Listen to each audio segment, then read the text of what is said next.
Movie की शुरुआत गौरंग नाम के एक आदमी से होती है।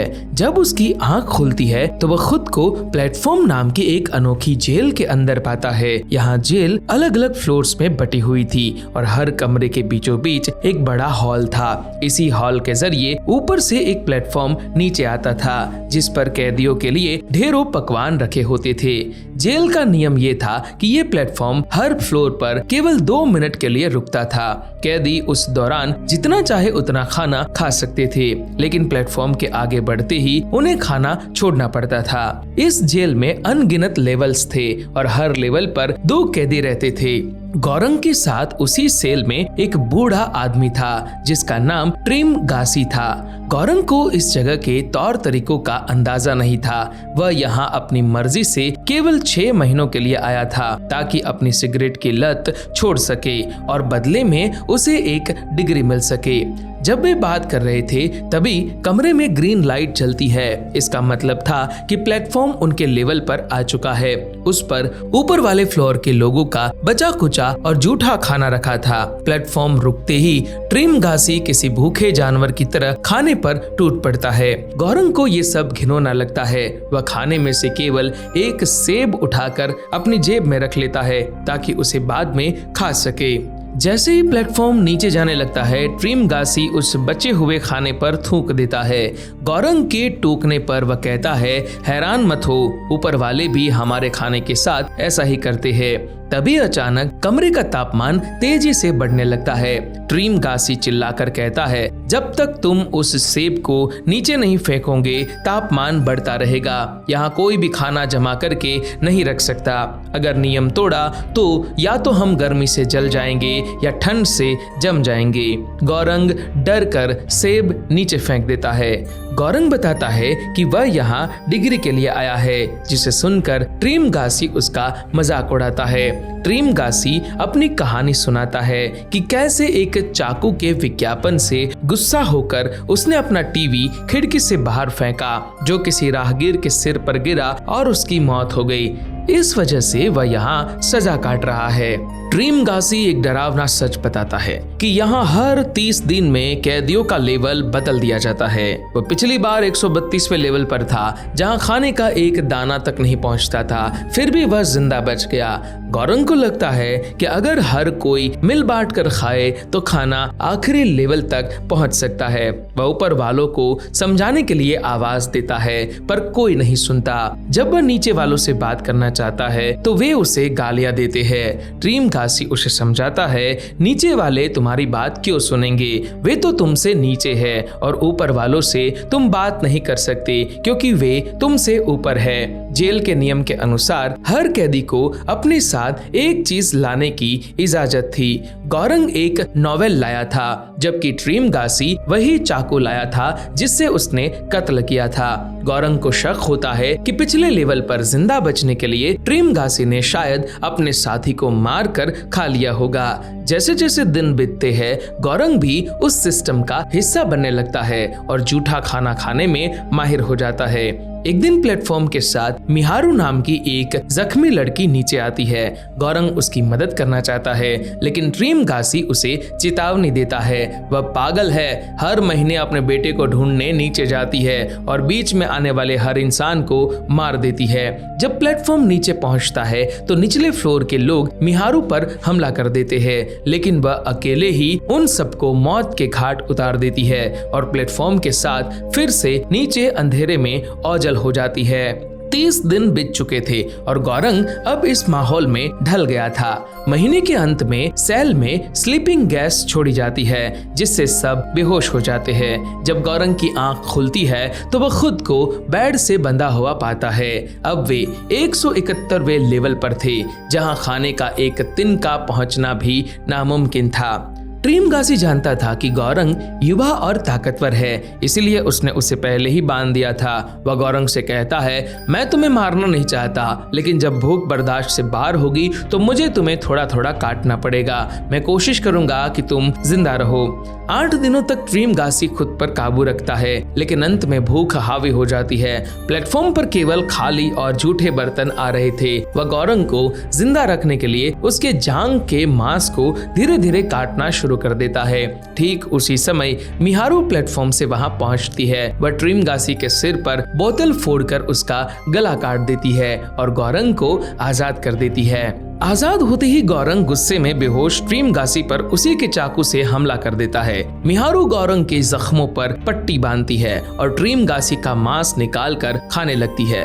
वह गौरंग को भी खिलाती है। भूख की तड़प ऐसी थी कि गौरंग को न चाहते हुए भी अपने साथी का मांस खाना पड़ता है। मिहारू फिर से नीचे चली जाती है और गौरंग अकेले ही बाकी दिन काटता है, जहां उसे मरे हुए ट्रीमगासी के भ्रम होने लगती है। अगले 30 दिन बाद जब गौरंग की आंख खुलती है तो एक कुत्ता उसका चेहरा चाट रहा होता है। वह घबरा कर अपना लेवल चेक करता है। वह 33वें लेवल पर था। उसके साथ एक महिला थी जिसने उसका जेल में इंटरव्यू लिया था। गौरंग उससे पूछता है, तुम यहाँ क्यों आई हो? वह महिला जवाब देती है, मैं यहाँ अपनी मर्जी से आई हूँ। मुझे लगता है कि यह जगह इंसानों में एकता पैदा करती है। गौरंग हंसकर उसे कड़वी सच्चाई बताता है, ये जगह वैसी नहीं है जैसा तुम समझ रही हो। यहाँ लोग जिंदा रहने के लिए अपनों को ही खा जाते हैं। महिला बताती है कि इस जेल में कुल 200 लेवल है और अगर हर कोई सिर्फ अपने हिस्से का खाना खाए तो अंत तक कोई भूखा नहीं मरेगा। प्लेटफॉर्म उनके लेवल पर रुकता है। गौरंग खाना शुरू करता है, लेकिन वह महिला पहले अपने कुत्ते को खिलाती है और फिर बड़ी सावधानी से नीचे वालों के लिए खाना अलग निकाल कर रख देती है। जैसे ही प्लेटफॉर्म नीचे जाता है, वह विनम्रता से उनसे अनुरोध करती है कि वे केवल अपने हिस्से का खाना खाए। बदले में नीचे वाले लोग उसे गालियां देते हैं। जब 15 दिनों तक विनती का कोई असर नहीं हुआ तो गौरंग गुस्से में चिल्लाता है, अगर तुमने तरीके से खाना नहीं खाया तो मैं रोज तुम्हारे खाने पर थूक दूंगा और तुम्हें वही खाना पड़ेगा। ये धमकी काम कर जाती है और नीचे वाले लोग शांत हो जाते हैं। गौरंग उन्हें यही संदेश और नीचे पहुंचाने का आदेश देता है। तभी प्लेटफॉर्म पर बेहोश और जख्मी मिहारू नीचे आती है। गौरंग उसे बिस्तर पर लिटा देता है। तभी अचानक कमरे का तापमान गिरने लगता है। वजह ये थी कि इमोगिरी के कुत्ते ने प्लेटफॉर्म से एक चिकन लेग उठा लिया था। गौरंग उसे छीनकर तुरंत नीचे फेंकता है। तब जाकर तापमान सामान्य होता है। अगले दिन मिहारू ठीक होकर फिर से नीचे चली जाती है। गौरंग और इमोगिरी के बीच मिहारू को लेकर बहस होती है। इमोगिरी कहती है, मिहारू कोई माँ नहीं है, वह एक असफल एक्ट्रेस है जो अपनी मर्जी से गिटार लेकर यहाँ आई थी। इस जेल में 16 साल से कम उम्र का कोई बच्चा हो ही नहीं सकता। वह एक ऐसे बच्चे को ढूंढ रही है जो वजूद में ही नहीं है। गौरंग दुविधा में पड़ जाता है कि सच क्या है, इमोगिरी की बातें या वह बच्चा जिसे मिहारू ढूंढ रही है। इमोगिरी को अब इस जेल की भयावह सच्चाई का एहसास होने लगा था। वह टूटते हुए बताती है कि वह 8 साल से लोगों को इस नर्क में भेज रही थी, लेकिन अब उसे डर नहीं लगता क्योंकि वह खुद कैंसर की आखिरी स्टेज पर है और मरने वाली है। इसी पश्चाताप के कारण वह यहाँ आई थी।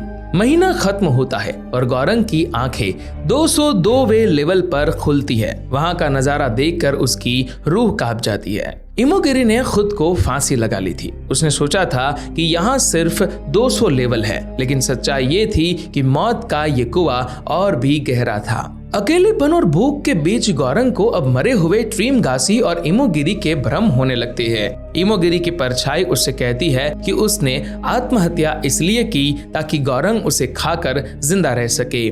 बुढ़े का साया उसे बार बार उकसाता है कि वह लेडी की लाश को काटना शुरू करे। गौरंग भूख और नैतिकता की इस लड़ाई में बुरी तरह टूट चुका था। गौरंग अपनी भूख मिटाने के लिए अपनी किताब के पन्ने तक फाड़ कर खा लेता है, लेकिन जब संयम जवाब दी जाता है तो न चाहते हुए भी उसे उस महिला की देह का सहारा लेना पड़ता है। इसी तरह संघर्ष करते हुए वह अगले 30 दिन काटता है। अगले महीने जब गौरंग की आंख खुलती है तो वह खुद को 6ठे लेवल पर पाता है। ये एक बड़ी उपलब्धि थी। उसके साथ एक नया कैदी था जिसका नाम कलवा था। कलवा के पास एक रस्सी थी जिसे उसने ऊपर के लेवल वालों की ओर फेंका था। ऊपर एक लड़का और लड़की उसे खींचने को तैयार थे, लेकिन वे पूछते हैं, हम तुम्हारी मदद क्यों करें? कलवा चालाकी से कहता है, ईश्वर ने कहा है कि तुम मेरी मदद करोगे। जब वे पूछते हैं कि तुम इस ईश्वर को मानते हो तो वह कहता है, उसी को जिसे तुम मानते हो। लेकिन आधे रास्ते में ही वे लोग उसे धोखा देते थे। गौरंग समय रहते कलवा को बचा लेता है, पर कलवा इस धोखे से टूट जाता है। रात में गौरंग को फिर से बूढ़े और लेडी के भ्रम होने लगते हैं। बूढ़ा कहता है, बस 1 महीना और फिर तुम्हें डिग्री मिल जाएगी और तुम आजाद हो जाओगे। लेकिन लेडी की परछाई कहती है, बदलाव अपने आप नहीं आता, उसे लाना पड़ता है। गौरंग के दिमाग में क्रांतिकारी विचार आता है। वह कलवा से कहता है, हमें इस सिस्टम को बदलना होगा। हम प्लेटफॉर्म के साथ आखिरी लेवल तक जाएंगे। वहां से प्लेटफॉर्म बिजली की रफ्तार से सीधे ऊपर प्रशासन तक जाता है। वही हमारे बाहर निकलने का रास्ता होगा। गौरंग ने हिसाब लगाया था कि जेल में लगभग 250 लेवल्स है। उसका प्लान था कि वे खाने की सुरक्षा करेंगे ताकि खाना आखिरी लेवल तक पहुंच सके। यही उनकी जीत का संदेश होगा। दोनों बिस्तर के लोहे के पाइप निकाल कर हथियार बना लेते हैं और प्लेटफॉर्म के साथ नीचे की ओर सफर शुरू करते हैं। जो लोग खाने के लिए झपटते हैं उन्हें वे डंडे के जोर पर रोकते हैं। नीचे जाने पर उनकी मुलाकात कलवा के एक पुराने सीनियर से होती है। सीनियर उनके इरादे जानकर प्रभावित होता है, लेकिन एक सलाह देता है, डराकर नहीं, पहले समझाकर खाना बचाओ। अगर वे न समझे तब ताकत का इस्तेमाल करो। वह उन्हें एक खास लक्ष्य देता है, पैना कोटा, जो कि वहाँ की एक प्रसिद्ध डिश है। सीनियर कहता है, इस पैना कोटा डिश को बचाकर आखिरी लेवल तक पहुंचाना ही तुम्हारा असल संदेश होगा। ये साबित करेगा कि तुम नर्क में भी मानवता बचा सकते हो। गौरंग और कलवा ने तय किया कि वे पैना कोटा डिश को हर हाल में बचाएंगे ताकि प्रशासन तक ये संदेश पहुंच सके कि इस नर्क में भी इंसानियत जिंदा है। वे प्लेटफॉर्म के साथ नीचे की ओर बढ़ते हैं। शुरू में वे लोगों को समझाकर खाना बचाने की विनती करते हैं, लेकिन जब लोग नहीं मानते तो वे सख्ती दिखाते हुए पाइपों से उनका सिर फोड़ देते हैं। जैसे जैसे वे नीचे उतरते हैं, मंजर खौफनाक होता जाता है। 50वें लेवल पर वे उन लोगों को खाना देते हैं जिन्हें जीने की कोई उम्मीद नहीं थी, और नीचे पहुंचने पर उन्हें एक लड़का मिलता है जो अपने साथ मौजूद बूढ़े के मरने का इंतजार कर रहा था ताकि वह उसका मांस खा सके। गौरंग और कलवा समझ जाते हैं कि भूख ने यहाँ के लोगों को जानवर बना दिया है। रास्ते में उन्हें अनगिनत लाशें मिलती है। किसी ने भूख से तड़पकर आत्महत्या कर ली थी तो किसी को उसके साथी ने खा लिया था। एक लेवल पर वे देखते हैं कि 2 दरिंदे मिहारू को पकड़कर उसे काटने की कोशिश कर रहे थे। गौरंग और कलवा अपनी जान की बाजी लगाकर उनसे लड़ते हैं। इस लड़ाई में कलवा के पेट पर गहरा घाव हो जाता है, लेकिन वह हिम्मत नहीं हारता और उन दोनों हमलावरों को खत्म कर देता है। अफसोस, मिहारू की जान नहीं बच पाती। जख्मी हालत में दोनों नीचे जाते रहते हैं और अंततः 333वें फ्लोर पर पहुंचते हैं। वहां उन्हें एक छोटी सी बच्ची मिलती है, वही बच्ची जिसे मिहारू पागलों की तरह ढूंढ रही थी। बच्ची को भूख से बेहाल देख गौरंग कलवा से कहता है कि पैना कोटा इसे दे दो। कलवा पहले हिचकिचाता है क्योंकि वह डिश ही उनका संदेश थी, लेकिन गौरंग उसे समझाता है कि ये बच्ची ही असल में वह संदेश है। बच्ची पैना कोटा खा लेती है और कलवा वहीं दम तोड़ देता है। रात के अंधेरे में गौरंग को फिर से मरे हुए बूढ़े और लेडी के भ्रम होने लगते हैं। वे उसे बताते हैं कि ये बच्ची ही मैसेंजर है। अगले दिन जब प्लेटफॉर्म आता है, गौरंग बच्ची को उस पर बैठाकर सबसे निचले तल तक ले जाता है। वहां पहुंचने पर प्लेटफॉर्म रुकता है ताकि वह बिजली की रफ्तार से वापस ऊपर जा सके। बूढ़े की परछाई फिर से गौरंग के पास आती है और कहती है, तुम कामयाब हुए गौरंग, अब इस बच्ची को अकेले ऊपर जाने दो क्योंकि संदेश में लेखक की जरूरत नहीं होती। गौरंग समझ जाता है कि उसकी यात्रा यहीं खत्म होती है। वह अंधेरे में बूढ़े के साथ चला जाता है और वह मासूम बच्ची प्लेटफॉर्म के साथ रोशनी की ओर ऊपर निकल जाती है। ये कहानी हमारे आधुनिक सोसाइटी का एक कड़वा आईना है। यहाँ हर कोई खुद को ऊपर और दूसरों को नीचा दिखाने की होड़ में लगा है। लोग सिर्फ अपने फायदे के लिए जीते हैं और मानवता को भूल जाते। ये फिल्म हमें सिखाती है कि यदि हम संसाधनों का सही और न्यायपूर्ण बंटवारा करें तो कोई भी भूखा नहीं मरेगा। भरोसा सोच समझ कर करें, क्योंकि भूख और लालच किसी को भी जानवर बना सकती है।